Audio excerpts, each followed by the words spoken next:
L'été de Vulcain 2. Les pyromanes d'État nous font la guerre.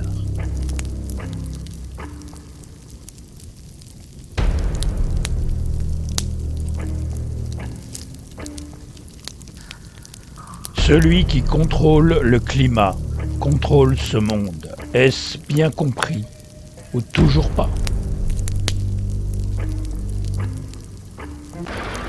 Et si, au lieu de s'adapter au froid, on essayait de le faire disparaître, de réchauffer le Grand Nord? L'humanité rêve depuis toujours de contrôler le climat. Ensemencement des nuages au Japon en 1958. Cette paranoïa motive la poursuite d'expériences que le Pentagone baptise désormais « guerre climatologique ». En pratique, on tente de modifier la météo localement en perfectionnant les techniques d'ensemencement des nuages. L'armée américaine réussit ainsi à noyer la piste Ho Chi Minh. L'opération Popeye va être prolongée 5 ans dans le plus grand secret. Un article du New York Times dévoile l'intervention des faiseurs de pluie au Vietnam.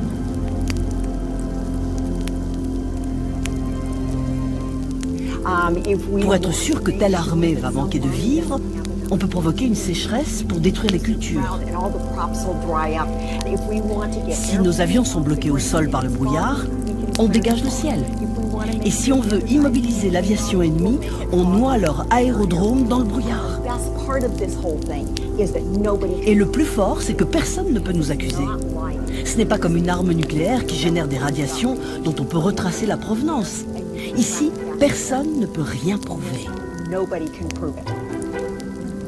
C'est pourquoi je souhaite que nous puissions créer une force européenne de protection civile qui mettra en commun nos moyens de secours et d'intervention, qui permettra ainsi de répondre aux catastrophes de moins en moins naturelles, des incendies aux ouragans, des inondations aux séismes. De répondre aux catastrophes de moins en moins naturelles, des incendies aux ouragans, des inondations aux séismes. Pour reprendre un terme qui a été beaucoup utilisé, si vous n'êtes plus Jupiter, vous êtes devenu qui alors? J'ai jamais revendiqué cette comparaison mythologique. Mais je le disais, si certains avaient voulu me voir comme tel, c'est plus Vulcain, c'est-à-dire à la forge. Non, je suis engagé au service du pays. Vulcain, Vulcanus, Vulcanus en latin, est le dieu romain du feu, des volcans, de la forge, et le patron des forgerons. Il incarne non seulement le feu bienfaisant, source des industries humaines, mais aussi le feu destructeur dont il peut précipiter ou suspendre le cours. Sous le surnom de Mythis, le doux ou Quietus, le tranquille, il est celui qui peut éteindre les incendies.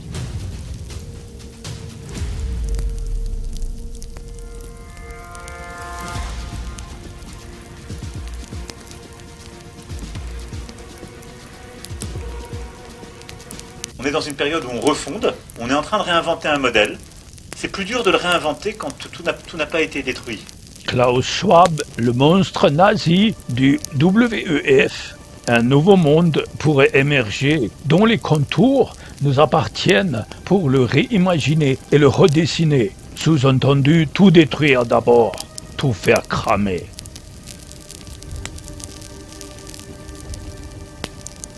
Trump prétend que les gens veulent vivre à côté des data centers, des centres de données.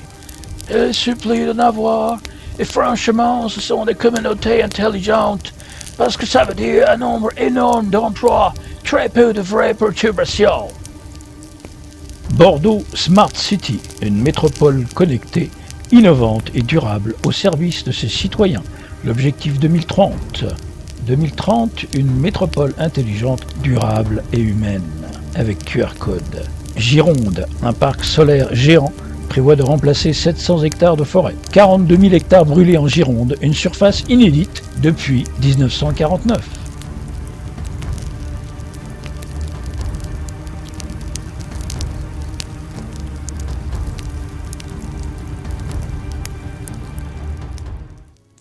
L'été de Vulcain 2. les pyromanes d'État nous font la guerre. La Macronie nous aura tout fait et continue joyeusement de pilonner nos forêts, nos campagnes, nos fonds de poche et nos comptes, même les plus fauchés, de massacrer notre faune, notre peuple, anciens, femmes et enfants, actifs, inactifs. L'équipe de l'infâme Vulcain Jupiter Néron ponctionne des milliards pour son armée et pour l'escroc nazioniste poudré en Ukraine, augmente toutes nos factures, nous insulte, nous considère comme des cloportes, des vaches à lait, des gueux, sans dents, mais avec un portefeuille à racketter constamment jusqu'à plus soif pour ses copains banquiers et ses lobbies pharmaco-guerriers et financiers.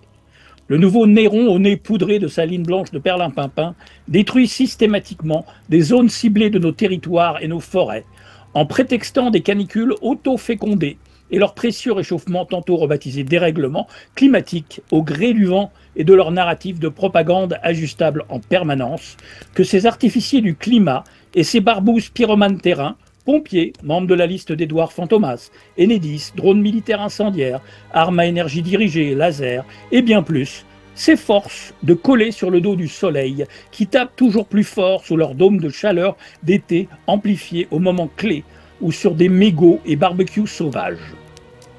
Il nous resserre la sauce du mégot de Notre-Dame, devant laquelle son agent présidentiel 2027, Édouard Philou, le fantomas du Havre de guerre, et le microte de Bribic pouffaient de rire en traversant la rue, tellement ils trouvaient la blague excellente. Il ne pouvait pas arranger toujours.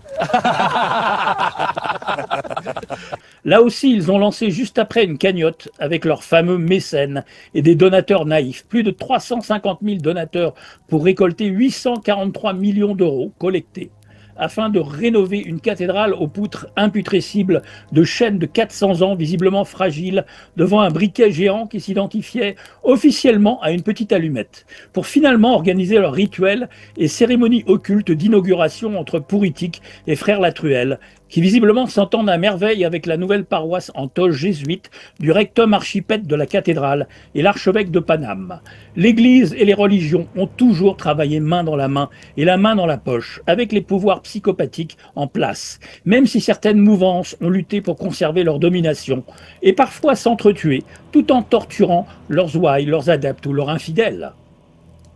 L'autoproclamé infect maître des horloges nous montre que lui et son arsenal climatique maîtrisent bien plus que Chronos. En nous bouffant notre temps et nos enfants, il manipule les éléments à des fins de contrôle total du bétail obéissant.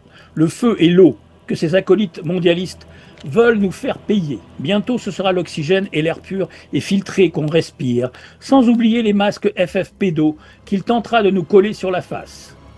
Jogging, c'est pas le moment d'aller faire des efforts physiques. Et puis le fameux masque FFP2, le masque chirurgical, ne sert à rien. Le petit masque là qu'on a tous connu avec le Covid, il sert à pas grand chose parce qu'il ne filtre pas. Celui-ci qu'on appelle le masque un peu canard, parce que regardez, il a une forme un peu bec de canard. Eh bien, ce masque-là, il a un pouvoir de filtration intéressant. Mais encore une fois, chez les enfants, on peut pas le mettre. Et puis on va sur Fontainebleau, version officielle. 6 personnes ne se connaissant pas ont décidé de mettre le feu, et le même jour, à la même heure, dans la forêt de Fontainebleau, alors que personne ne l'avait fait avant. La théorie du mégot de Notre-Dame était encore plus facile à avaler. Les boulots n'ont pas cramé. Fontainebleau, dans le 77, un étudiant en droit, soutien d'Édouard Philippe, et candidat au municipal, soupçonné d'avoir provoqué un des incendies. We did it! We actually did it! Le projet Fontainebleau. Fontainebleau, forêt ancienne et laboratoire du futur. Le projet de recherche forêt. Cagnotte, données. Une cagnotte pour reboiser la forêt. Vulcain Jupiter demande du pognon pour financer son projet FM après celui de Notre-Dame. Pincez-moi, on vit dans un cauchemar. 402 pyromanes arrêtés. Les incendies en France. Laurent Nunez, sinistre de l'Intérieur, annonce 402 interpellations.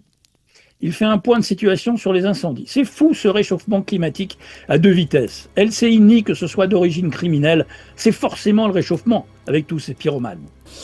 À date, nous sommes à 402 interpellations par les forces de sécurité intérieure, donc de mise à feu, soit criminelle, soit par involontaire, mais par imprudence, négligence. Et ça représente 156 mineurs, et nous avons 36 personnes qui sont en détention, soit qu'elles aient été condamnées, soit qu'elles soient en attente de jugement.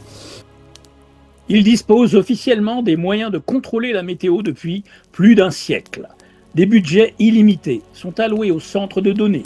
Il est donc facile de comprendre que les incendies de forêt sont une fois de plus simplement un outil pour remodeler le monde en une prison numérique de demain. Projet en 2022, puits de pétrole dans les Landes, centrales solaires, data centers, etc.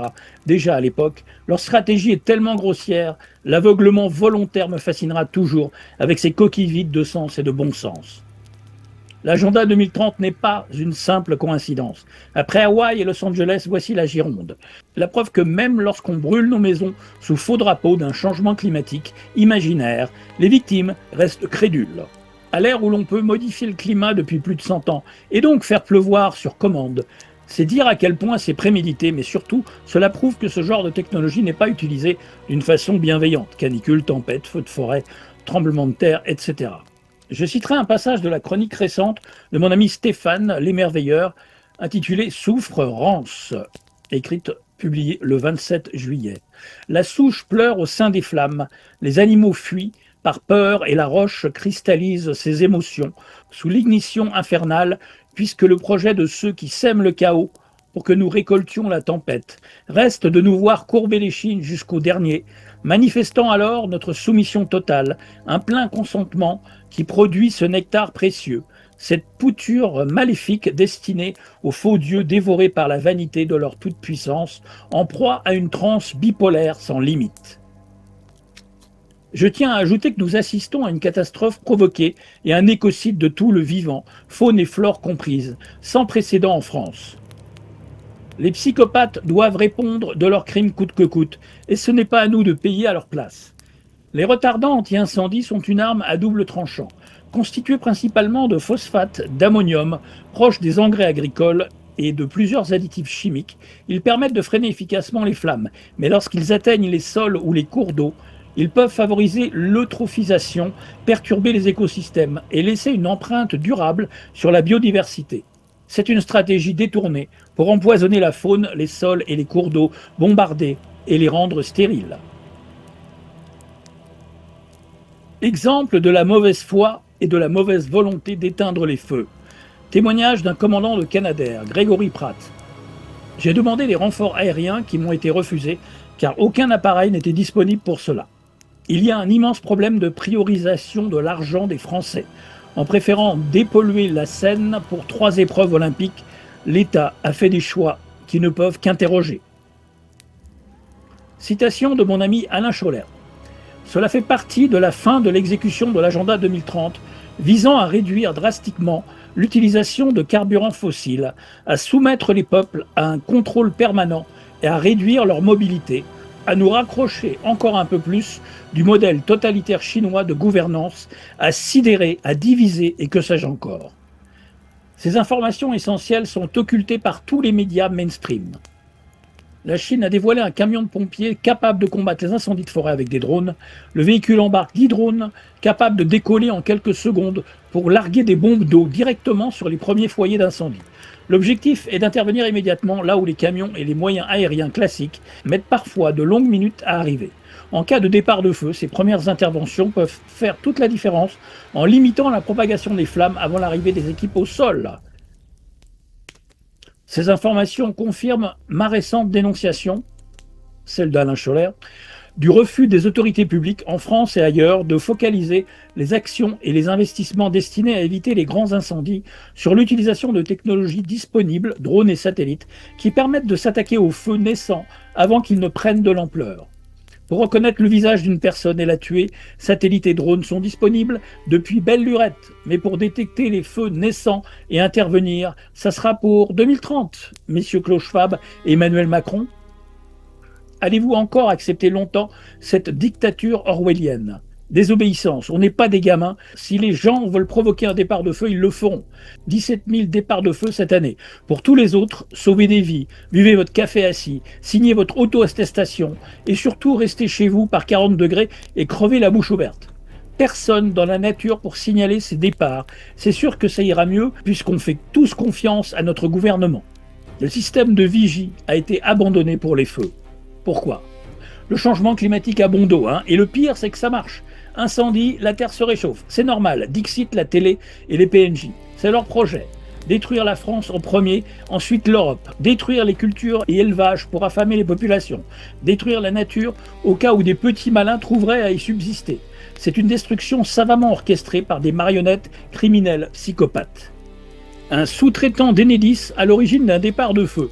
Les barbouzes du Linky forcé dans le cou. C'est toujours pas assez clair ? Forage d'eau dans le Médoc. Les forestiers dénoncent le silence radio de Bordeaux Métropole. Le 14 mai 2026. Article de Julien Lestage. Bordeaux Métropole envisage de créer un réseau de 14 forages pour prélever 10 millions de mètres cubes d'eau par an dans le sud Médoc, afin d'alimenter l'agglomération et réduire l'exploitation de la nappe surexploitée de l'Éocène. Les sylviculteurs, regroupés dans l'AMAF, s'opposent fermement à ce projet, craignant des impacts sur l'équilibre hydrique et la forêt. Ils dénoncent un silence radio de la métropole depuis plus d'1 an et réclament plus d'études et de transparence. Face aux critiques, le nouveau vice-président de Bordeaux Métropole, Jérôme Pessina, s'engage à relancer une concertation. Le dossier soulève la question du partage de l'eau sur un territoire confronté au dérèglement climatique. Bordeaux Métropole veut puiser de l'eau dans le sud du Médoc pour sécuriser son approvisionnement. Le projet BXIA, resté confidentiel pendant 2 ans, pourrait faire de Bordeaux le centre névralgique d'un des plus grands supercalculateurs de France, le plus grand data center de France en Gironde. La course au data center IA s'accélère en France et la Gironde vient de se placer en première ligne. À Gauriaguet, sur la zone d'activité de la Marquette, à cheval entre Gauriaguet et Peugeard, à une trentaine de kilomètres de Bordeaux, le promoteur Altarea et l'opérateur américain Vantage Data Centers portent ensemble un projet de campus numérique d'envergure nationale. Concrètement, c'est une infrastructure dimensionnée pour les charges de calcul intensives liées à l'IA et au cloud, avec une puissance raccordée de 400 MW déjà sécurisée. Pour comparaison, le Paris Digital Park de Digital Realty à la Courneuve est la référence actuelle du secteur en France et plafonne à 90 MW selon TF1 Info. Pour 40 000 m², 630 000 serveurs et 5 000 km de câbles. Le Cap Ferret des milliardaires est le tri territorial ou l'exclusion sociale qui nous rappelle l'apartheid de Covivre. Un influenceur à succès, donc favorisé par les algorithmes du système, qui est expatrié et qui vend des astuces financières en ligne, conseille à tous les Français de s'exiler, dénonce l'agenda criminel derrière ces incendies. Quelle coïncidence! Torture et production de louches via leur révélation de la méthode et leurs aveux publics attitrés. On vous nique en plein jour devant vos yeux et on vous le confirme. Continuez à boire avec vos pailles en papier pour sauver la planète GIEC WEF de Tonton Schwab. Il fait des millions de vues. Une manière de nous le dire officiellement par sa voix adoubée par les algorithmes. Sous-entendu, vous allez faire quoi maintenant pour nous arrêter et nous buter, nous les psychopathes au pouvoir qui allons continuer à vous arnaquer, massacrer et racketter les vaches à lait de contribuables. Les fact-checkers, payés par les lobbies du système de prédation, utilisent l'intervention de ce même influenceur pour débunker les liens évidents entre la géolocalisation exacte de certains de ses projets et les emplacements précis où les milliers d'hectares ont cramé. Ce besoin de camoufler et ridiculiser ce qui saute aux yeux depuis au moins Notre-Dame et bien avant. Ils veulent même nous faire croire ce genre de conneries. C'est extrêmement rare. Comment un simple pigeon a déclenché un incendie en Dordogne ? Dans la commune de Gigny, en Dordogne, un pigeon a été tué après avoir heurté un poteau électrique, lundi 3 août. Ses plumes s'étaient embrasées une fois l'oiseau atterri au sol. Ce dernier a déclenché un feu désormais étouffé, mais qui a brûlé plus de 2,5 hectares de végétation. En fait, c'est nous qu'ils prennent pour des pigeons. On sait très bien que leur agenda se déroule pour installer des panneaux solaires, pour monter des éoliennes, pour ouvrir des data centers, pour faire du fric. Ils sont prêts à tout sacrifier. Nos maisons, nos animaux, nos forêts, nos vies, en organisant une pénurie monumentale de moyens, parce que c'est plus difficile de reconstruire quand tout n'a pas été détruit à 10 microns. La réponse du peuple français devrait être appropriée.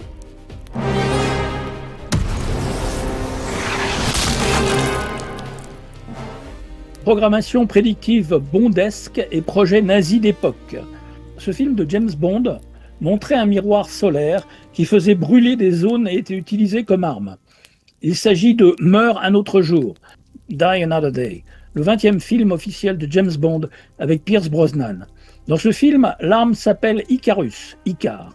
Il s'agit d'un immense satellite équipé de miroirs qui concentre l'énergie solaire sur un point précis de la Terre. Le faisceau peut incendier des zones entières, faire fondre des structures et servir d'arme stratégique. Le principal antagoniste, Gustav Graves, prévoit de l'utiliser pour détruire la zone démilitarisée entre les deux Corées afin de permettre une invasion. Le concept est inspiré d'une idée réelle, parfois évoquée depuis des décennies, utiliser des miroirs spatiaux pour réfléchir la lumière du Soleil. En pratique, avec les technologies actuelles, construire un miroir orbital suffisamment grand et précis pour produire les effets destructeurs montrés dans le film serait extrêmement difficile et les scènes relèvent largement de la fiction. C'est probablement ce film qui a popularisé l'image d'un miroir géant dans le ciel mettant le feu à une région. Maintenant, venons-en au pistolet de soleil, l'arme révélée par les nazis. Ce qui semblait relever de la science-fiction a pourtant été envisagé. Dès 1923, Hermann Oberth imagine un immense miroir spatial capable de concentrer les rayons du soleil sur la Terre. Le régime nazi reprendra sérieusement ce concept pendant la Seconde Guerre mondiale sous le nom de Soleil Gun, avec l'ambition de créer une arme orbitale. Le projet restera finalement à l'état de théorie, faute de technologie suffisante. Comme l'espace n'existe que dans les images de synthèse de la NASIA et sur les écrans des merdias qui vous présentent le planétarium du plafond terrestre du dôme sous l'enclos de la matrice comme infini, rassurez-vous, ou pas, ils n'ont pas besoin de station spatiale, ils l'appliquent avec leurs armes à énergie dirigée depuis des décennies, avec des lasers invisibles qui déclenchent des incendies ciblés à distance. 20 millions de tonnes d'oxyde d'aluminium déjà répandues dans nos forêts par la géo-ingénierie. L'oxyde d'aluminium est un accélérateur d'incendie. L'aluminium n'est pas toujours inoffensif face au feu. Sous forme de poudre microscopique, il devient un combustible extrêmement énergétique, utilisé dans les feux d'artifice, les propergoles de fusée et les mélanges pyrotechniques. Plus les particules sont fines, plus leur réactivité est élevée. Une propriété chimique bien connue qui soulève des interrogations sur les effets potentiels d'une dispersion de particules d'aluminium dans l'environnement. Selon les experts météorologiques, un phénomène sans précédent en Europe est en cause. Des tempêtes de feu causées par des nuages de propagation d'incendie. En termes météorologiques, ces nuages sont appelés pyrocumulonimbus. Et ils sont imprévisibles car ils peuvent provoquer de nouveaux incendies à tout moment. Les experts parlent de conditions météorologiques présentant un risque d'incendie. Le sol forestier brûlé réchauffe l'air de manière si intense qu'il monte rapidement et forme des nuages de cendres et de fumée. Les particules de cendres se mélangent à l'humidité de l'air, créant ainsi les dangereux nuages de propagation d'incendie. Ce n'est pas suffisant pour eux, l'enfer n'est pas assez chaud. Ils disposent de tous les moyens du monde pour contrôler la météo et ainsi arrêter les incendies et prévenir les dégâts. Ce serait un jeu d'enfant. Mais que font-ils? Ils sont à la recherche de la prochaine vague de chaleur. D'abord, ils mettent en marche des fours à micro-ondes et créent des vagues de chaleur anormalement fréquentes qu'ils attribuent au changement climatique. Ensuite, ils donnent un petit coup de pouce avec des lasers ou des armes à micro-ondes et énergie dirigée pour que les bons endroits prennent feu. Et avant que quelqu'un ne s'en rende compte, voici la nouvelle tempête de feu qui rend tout possible, avec des flammes qui s'enflamment d'elles-mêmes. Ah oui? Qui a besoin d'arbres et de toutes ces choses? Nous avons simplement besoin de plus d'espace pour la prochaine centrale solaire, le prochain parc éolien, serveur ou un projet de ville intelligente. Sans parler de toutes les dettes structurelles qui peuvent être contractées à partir de rien pour de tels problèmes continentaux pour nos créanciers terrifiés. Une chose est sûre, nous allons brûler tant que nous n'agirons pas. Alors quelle quantité de terre brûlée voulez-vous laisser derrière vous? Ces satanistes ne reculeront devant rien si on les laisse faire. Les armes à énergie dirigée, également connues sous le nom de DEW, sont des armes qui déploient un faisceau d'énergie très concentré, y compris des lasers, des micro-ondes et des faisceaux de particules. Après des décennies de recherche aux États-Unis, les entreprises de défense ont annoncé en 2015 que ces systèmes devraient être mis en service d'ici 2020. Et annoncent actuellement qu'ils sont prêts à être déployés sur le terrain. La Russie, la Chine, l'Inde et le Royaume-Uni développent également des armes à énergie dirigée, et l'Iran les utilise depuis au moins 2013.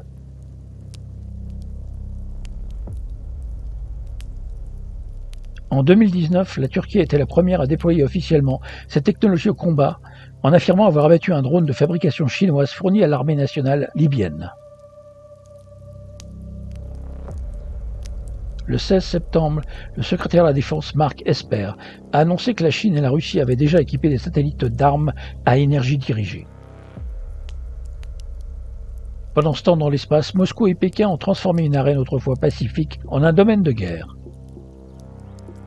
Depuis quelques années, nombreux sont ceux qui se demandent si ces systèmes d'armes avancées ont quelque chose à voir avec les incendies sans précédent que nous avons connus ces dernières années. Les armes à laser sont capables de détruire la cible avec de la chaleur externe.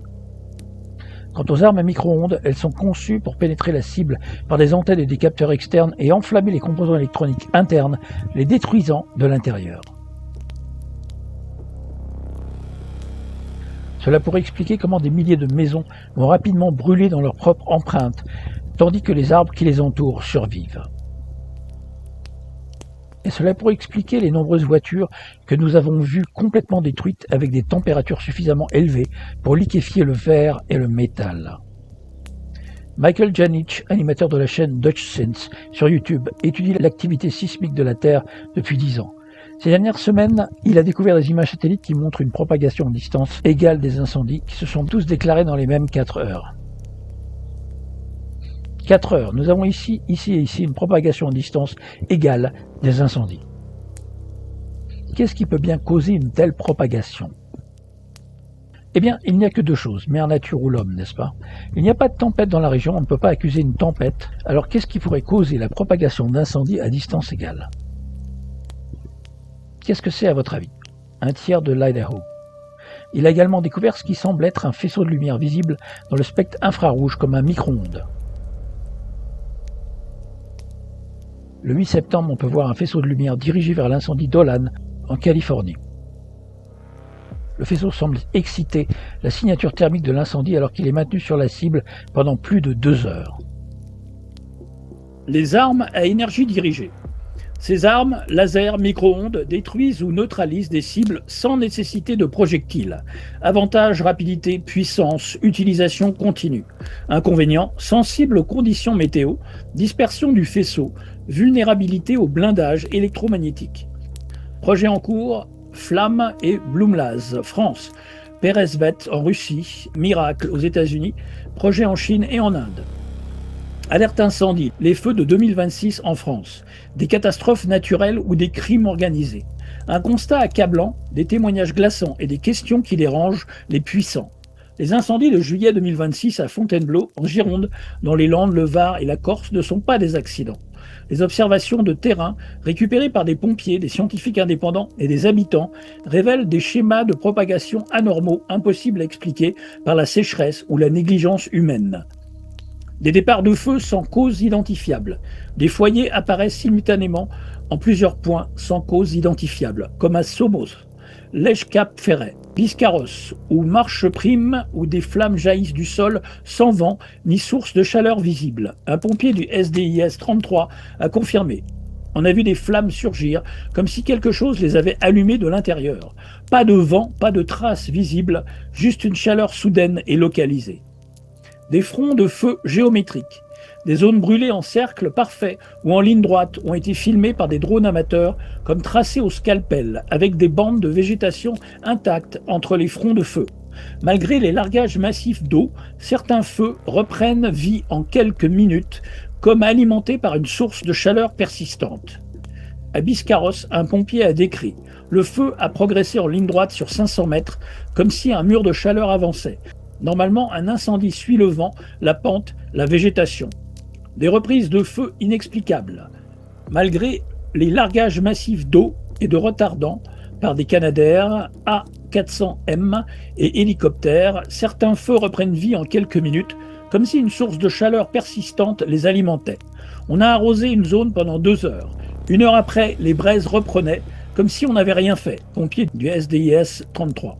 À Lacanau, des sols vitrifiés, comme après une exposition à des températures de plus de 1500 degrés, ont été observés alors que les feux de forêt classiques n'atteignent pas ces températures.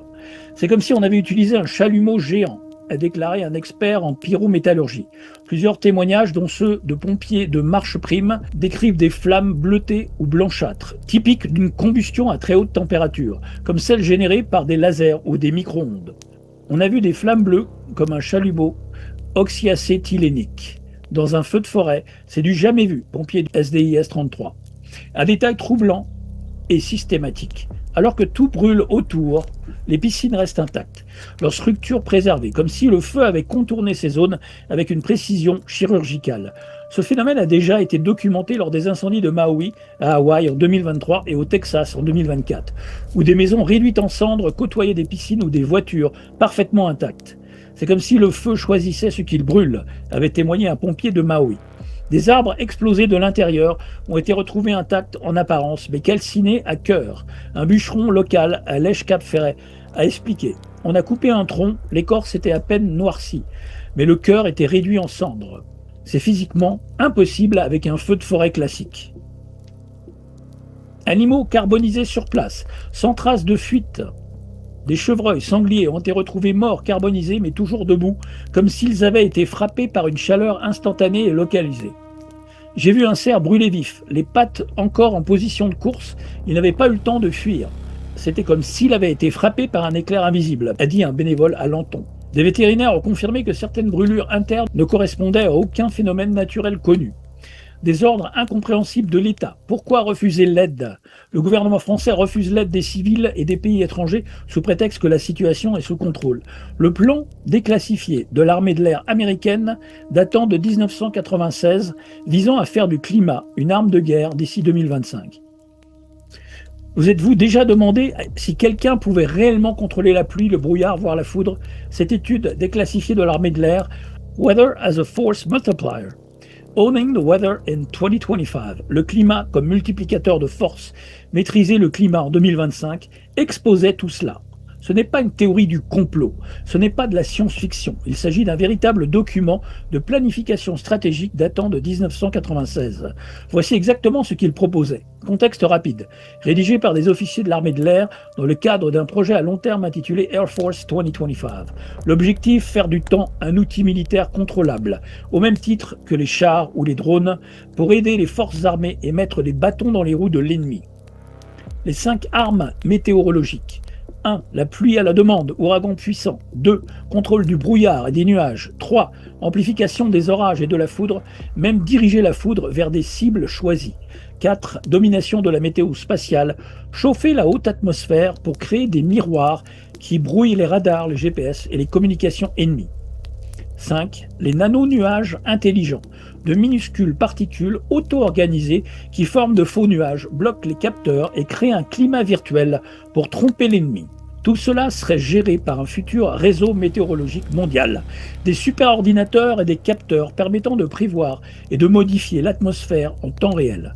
Le grand avertissement de cet article, celui qui maîtrisera cette technologie en premier, remportera la bataille. Posez-vous maintenant une question très importante. Nous avons été témoins de toutes sortes de guerres menées contre le peuple américain au cours des dernières décennies et plus particulièrement ces dernières années. Sommes-nous censés croire que cette technologie n'a jamais été utilisée contre nous ? Des ouragans qui, comme par magie, s'arrêtent au-dessus d'une région et déversent en une seule journée l'équivalent d'une année de pluie ? Une meilleure question. S'ils peuvent manipuler et diriger le temps à des fins de guerre, pourquoi ne l'utilisent-ils pas pour empêcher les catastrophes naturelles ? Le clin d'œil satanique dans le buzz des incendies. Le voici, pour bien comprendre à qui on a affaire. Incendie en Gironde, les dessous de la photo de vacancier qui contemple le nuage de fumée, devenu le symbole planétaire de cette catastrophe. Une photo montrant des estivants contemplant le panache de fumée à Lacanau a suscité de nombreuses réactions. Elle a fait la une de la presse mondiale et est devenue le symbole du drame qui se noue en Gironde. Le parasol orange vif, 2 chaises de plage rayées et un couple de vacanciers qui contemplent au loin le gigantesque panache de fumée depuis le bord du lac de Lacanau. La série de photos prises durant les incendies en Gironde s'est retrouvée à la une des principaux journaux et a fait le tour des réseaux sociaux. Une signature peut se remarquer sur le parasol. Le parasol est un dispositif de protection contre les ardeurs du soleil. Il y a 3 fois le nombre 51 sur le parasol.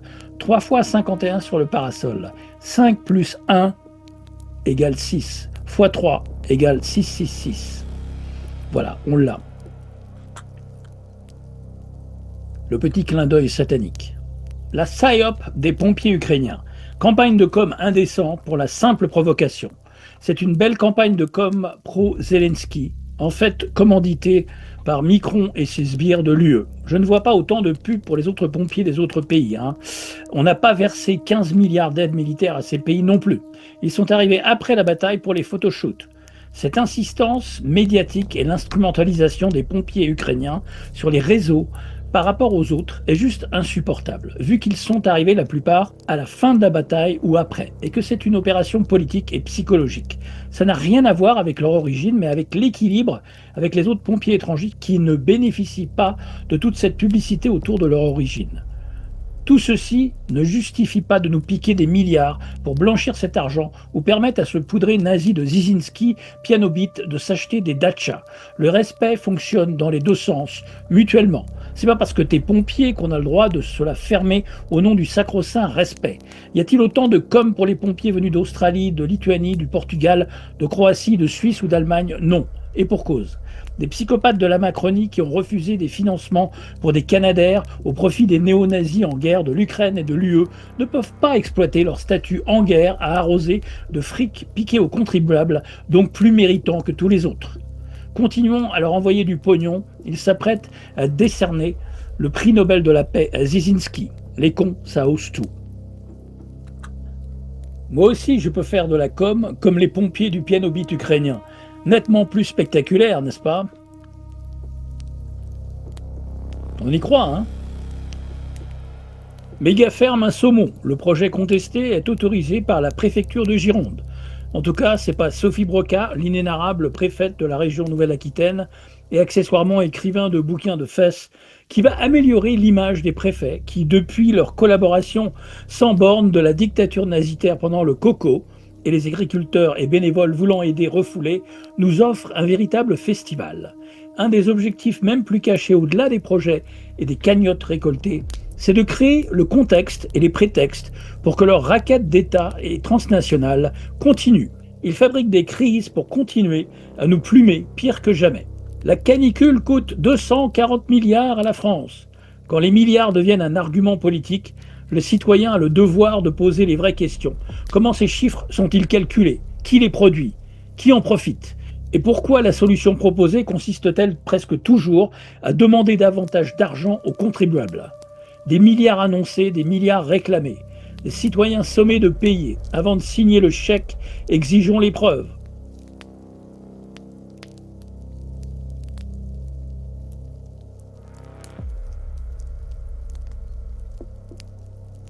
La masse de ce Truman Show macabre est composée en énorme majorité de PNJ, des personnages non joueurs, qui jouent les souffres-douleurs volontaires et sont programmés dans le déni délibéré et complice pour donner raison aux narratifs et discours officiels absurdes des prédateurs qui scénarisent et se nourrissent de ce qu'ils déclenchent.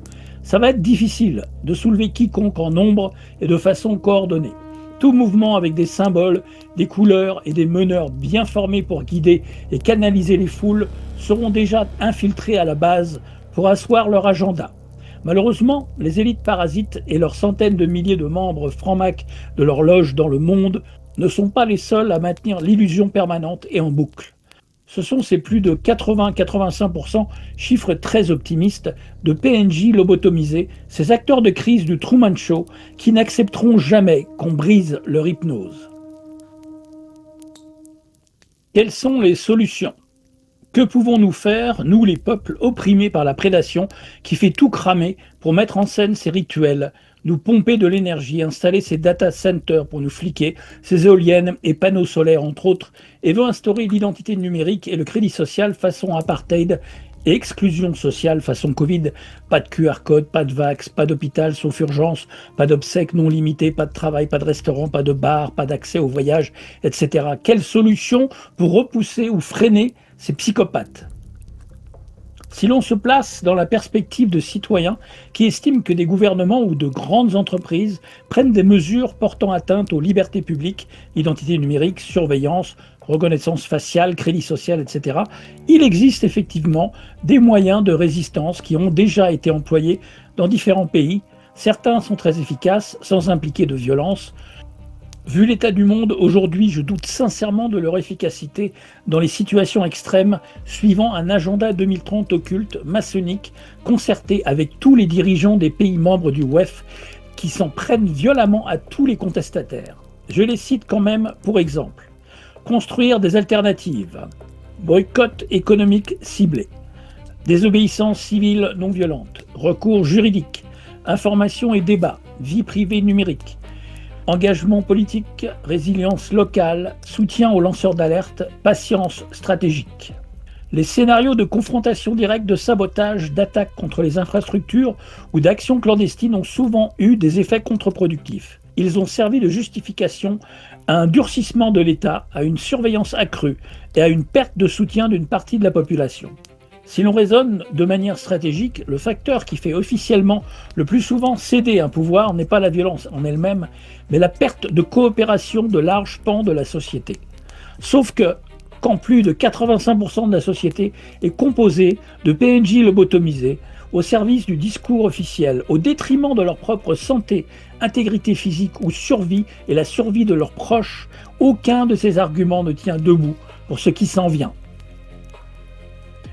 Concernant les mesures, identité numérique, chat control, surveillance en ligne, etc., il existe des débats politiques et juridiques importants en Europe. Certaines propositions ont été modifiées, retardées ou rejetées à la suite de critiques d'associations, de parlementaires, d'experts en cybersécurité et de défenseurs des libertés numériques. Cela montre que les décisions ne sont pas figées et peuvent évoluer sous l'effet de la mobilisation citoyenne. Je vous avoue qu'il y a énormément de bluff dans leur tactique pour effrayer les populations, et les plus avertis d'entre nous, sans être parano, le deviennent au final. Si tout est verrouillé, que reste-t-il ? Sur le plan pratique, il reste surtout des formes de résilience qui ne reposent pas sur les infrastructures contrôlées. Les liens familiaux et communautaires, les réseaux d'entraide de proximité, les organisations religieuses, culturelles ou associatives lorsqu'elles conservent une autonomie, les échanges de connaissances et de compétences, la capacité à documenter et à transmettre l'information.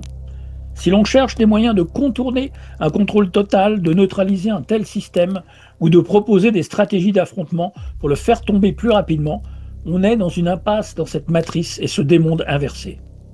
Sur le fond, il y a aussi une question stratégique importante. Même dans des États ayant exercé un contrôle très poussé sur la population, l'application n'a jamais été parfaite. Les systèmes reposent sur des personnes, des administrations, des entreprises, des infrastructures et des ressources. Cela ne signifie pas qu'ils sont faciles à contester, mais cela signifie qu'ils ne sont pas omnipotents. Jusqu'où pourrait aller un système d'identité numérique ou de crédit social en théorie ?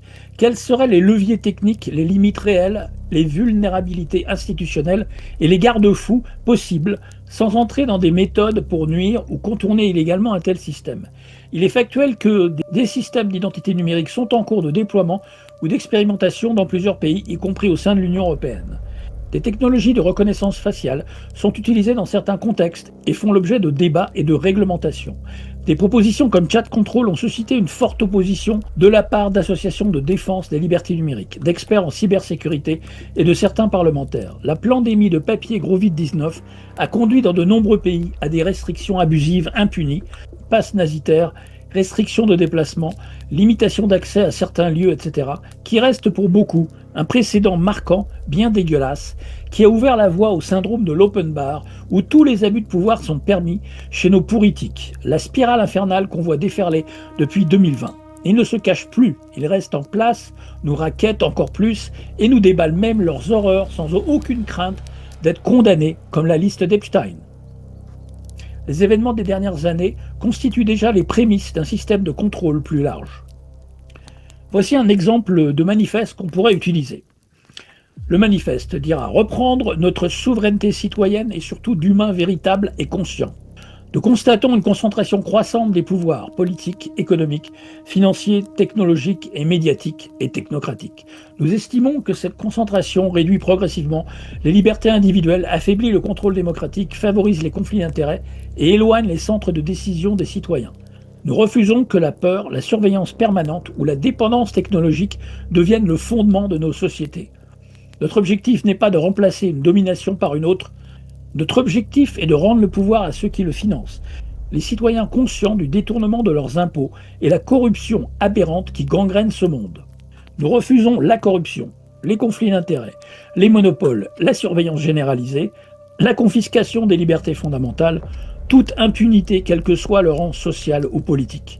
Nous demandons que toute personne exerçant un pouvoir important rende des comptes devant les citoyens, selon les mêmes règles que n'importe quel justiciable, et non l'inverse. Le pouvoir n'appartient pas à ceux qui gouvernent, il appartient à ceux qui acceptent de leur obéir. Le principe de conscience souveraine, le PCS, inspiré de l'article de Wayne Bush et Julie McVeigh sur les décisions de l'après-vie, peut s'appliquer de façon productive à notre incarnation 3D ici-bas. Une philosophie de la liberté intérieure, dans un monde saturé de propagande, de peur, de pression sociale, d'autorité, d'algorithmes et d'urgence permanente, une seule règle demeure. Ne cédez jamais votre souveraineté avant d'avoir acquis une clarté suffisante.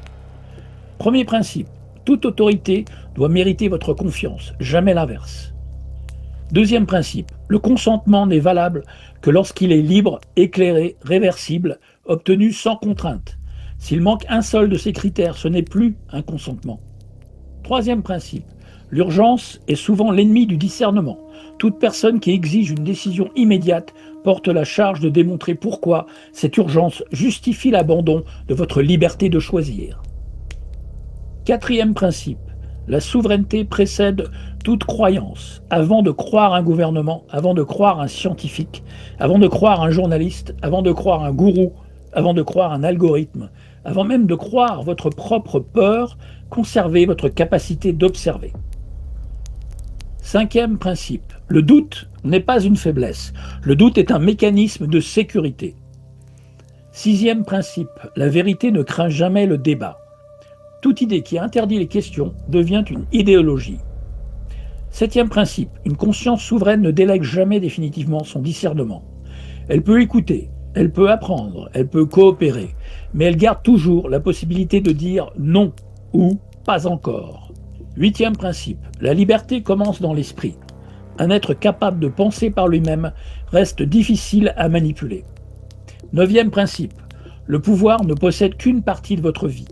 Votre conscience lui échappe tant que vous refusez de la lui remettre. Dixième principe, le PCS n'est ni une religion, ni un parti, ni une idéologie. C'est une méthode. Observer, comprendre, refuser les engagements irréversibles tant que la clarté manque, puis choisir librement. On entrevoit le prolongement politique au PCS, non pas sous forme d'un parti, mais comme un code de conduite individuel. L'article reste principalement centré sur la souveraineté face à l'incertitude métaphysique. On pourrait définir ce qu'est un acte de souveraineté. Demander des preuves avant d'accepter une affirmation. Distinguer les faits, les hypothèses et les croyances. Préserver sa capacité de revenir sur une décision lorsque de nouvelles informations apparaissent. Ne pas céder à la pression du groupe comme unique motif d'une décision. Accepter de suspendre son jugement lorsque les informations sont insuffisantes. Cela reste cohérent avec l'esprit du principe de conscience souveraine. Il ne prétend pas détenir la vérité, mais propose une manière d'aborder l'incertitude en préservant le discernement et la capacité de choisir. Ce qui peut constituer la déclaration de la conscience souveraine. La conscience précède toute autorité. Le discernement précède toute décision. La vérité accueille toujours le questionnement. Le consentement exige la liberté, la compréhension et le temps nécessaire à une décision éclairée. Toute autorité digne de confiance accepte la transparence, la contradiction et la reddition de comptes. Toute personne possède un droit inaliénable à penser, questionner, douter, apprendre, évoluer et choisir librement. La liberté de conscience constitue le fondement de toutes les autres libertés. Aucune urgence, aucune pression sociale, aucun pouvoir politique, économique, technologique ou religieux ne peut légitimement remplacer le discernement individuel. Une société véritablement libre protège la souveraineté de conscience de chacun. Préserver sa conscience, c'est préserver son humanité. Peu importe le sujet, la conclusion ramène toujours au même principe, préserver sa souveraineté de conscience. À terme, on peut structurer le PCS en une véritable philosophie autour de quelques piliers permanents. On pourrait présenter le PCS comme un principe universel, un peu à la manière d'une boussole éthique.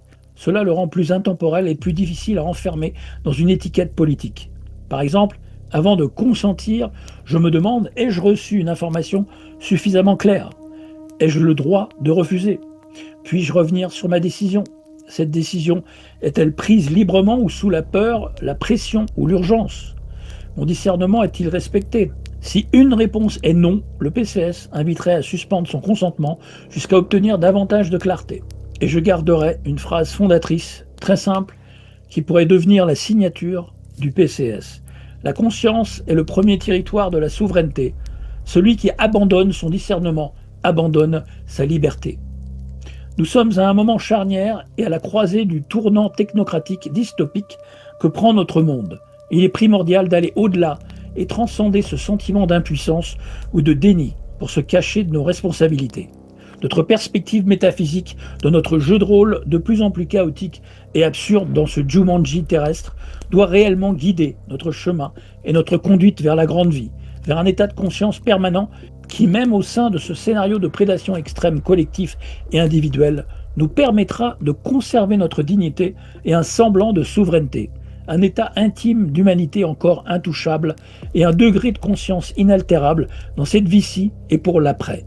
No pasarán.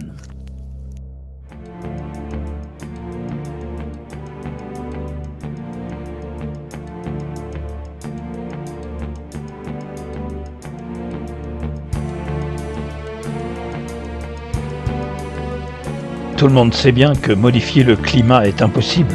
La géogénierie, ça ne peut pas exister, voyons.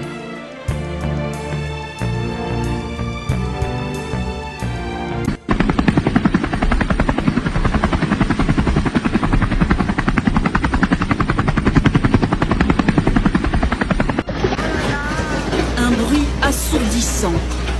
Le déluge de grêle est filmé par des habitants d'Aubenas en Ardèche, surpris par l'intensité de l'orage. Eux ont tout juste eu le temps de se garer sur le bas-côté. Ici, la grêle transperce la fenêtre. Sur les réseaux sociaux, des dizaines de photos de grêlons de plusieurs centimètres. L'orage n'a duré que quelques minutes, mais les dégâts sont importants. Des pare-brises, des vitres sont brisées. Rafales de vent, foudre, grêlons, d'autres orages ont aussi traversé la Charente-Maritime. Phénomène similaire en Bretagne ou encore en Dordogne, où les fortes rafales ont arraché plusieurs lignes électriques. Ce soir en Dordogne, 500 foyers sont toujours privés d'électricité. Des rafales à plus de 150 km/h à Port-le-Cat. Et de l'autre côté de l'étang, la puissance du vent a renversé plusieurs poids lourds sur l'autoroute A9, dans l'Aude.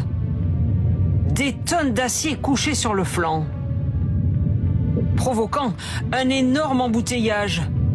1400 camions à l'arrêt et des centaines de voitures bloquées. Par mesure de sécurité, ce chauffeur a préféré s'arrêter sur cette aire de repos. Les camions qui sont renversés quand même. Une dizaine, j'en ai vu au moins 7 camions.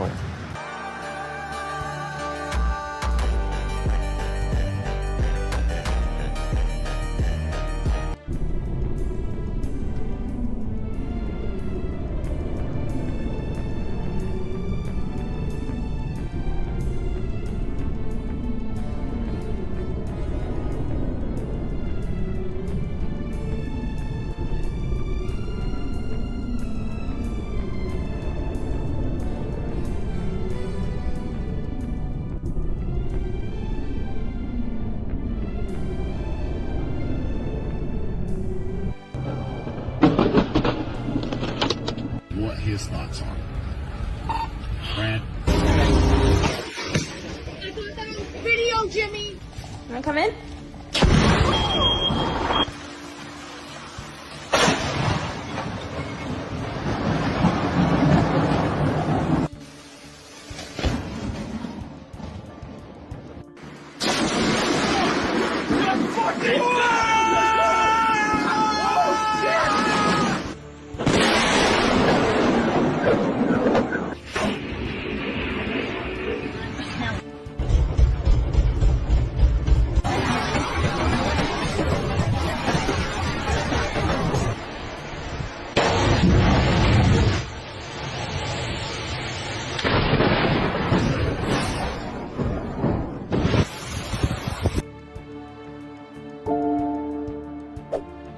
Maintenant, on a une intervention à échelle vraiment planétaire, et ça c'est peut-être le type de géo-ingénierie solaire qui concentre le plus d'intérêt à la fois de la part de la communauté scientifique et puis de la part aussi du public, puisqu'il va s'agir de diffuser dans la stratosphère des solutions, donc généralement c'est de l'acide sulfurique, en fait c'est des particules réfléchissantes qu'on va mettre dans la stratosphère. Avec la circulation atmosphérique, ça va se répartir un peu partout autour de la Terre.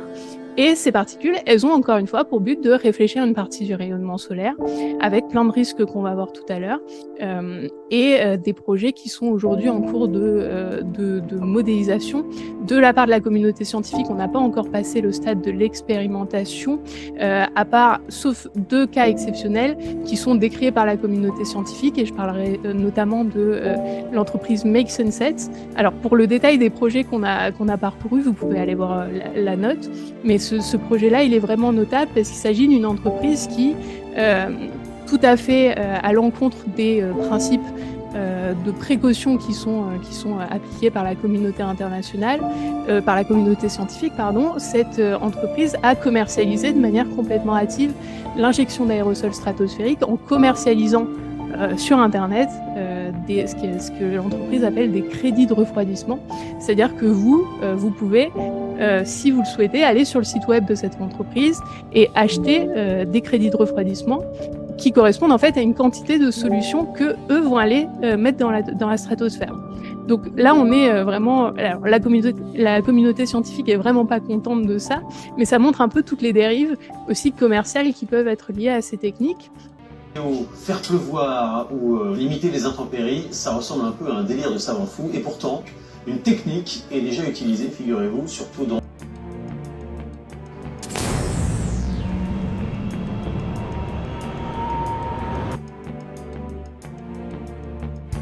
Une prison sans murs, terre accaparée, citoyens surveillés, liberté grignotée.